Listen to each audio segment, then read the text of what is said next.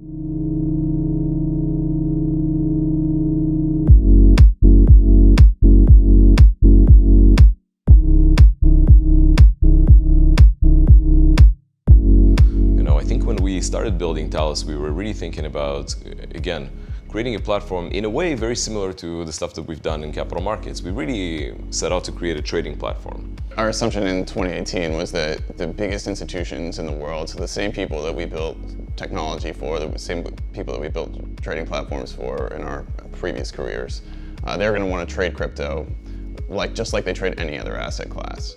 I think very quickly what we learned is that crypto is actually really different from other asset classes, right? The market structure, the way that trading works is different.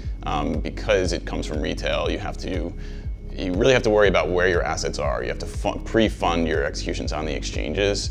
Or if you're trading OTC, you actually go through these settlement procedures as part of something that a trader does. And this is really different than the problems we were used to. Like when we were solving this problem in other asset classes like FX, it's something else you have to worry about. And the reason all this is true is because crypto is different, because the actual ability to transfer assets is built into the asset class, right? You can go, if you want to send Bitcoin, you can go and do a blockchain transaction to do that. And this really enabled a bunch of new opportunities and enabled new workflows that we couldn't do before.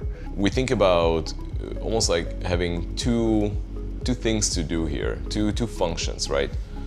On one side, we're really trying to bring a lot of our experience from capital markets to build a platform that is used by institutions and almost to build a familiar platform, right? For institutions to be able to come and say like, okay, using Talos, we can trade digital assets, we can trade crypto the same way we trade other asset classes. And when we were looking around the ecosystem at that time, just no one was offering the right level of service, of technology that we expected. And so that's really the problems that we set out to solve, is just make it really, really familiar to those biggest institutions.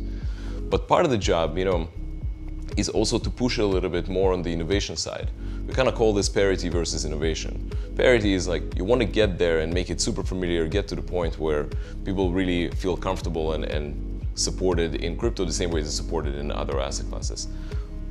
But digital assets is a brand new technology. There's a fundamental shift here in how you can approach certain problems that we've solved before in capital markets. So a lot of our work is really thinking about, okay, we don't have to re-implement everything exactly as is. In fact, that would be a disaster. Actually, when we did this in 2018, we thought about it and we're like, oh my God, we're way too late into this. There's other people in the space that are doing it. Like, this problem might be solved already. Like the biggest institutions are already either building platforms to do this or building technology. And I think time to time again, we've shown that that's not true. Part of the beauty in digital assets is that you can rethink a lot of these solutions to common problems.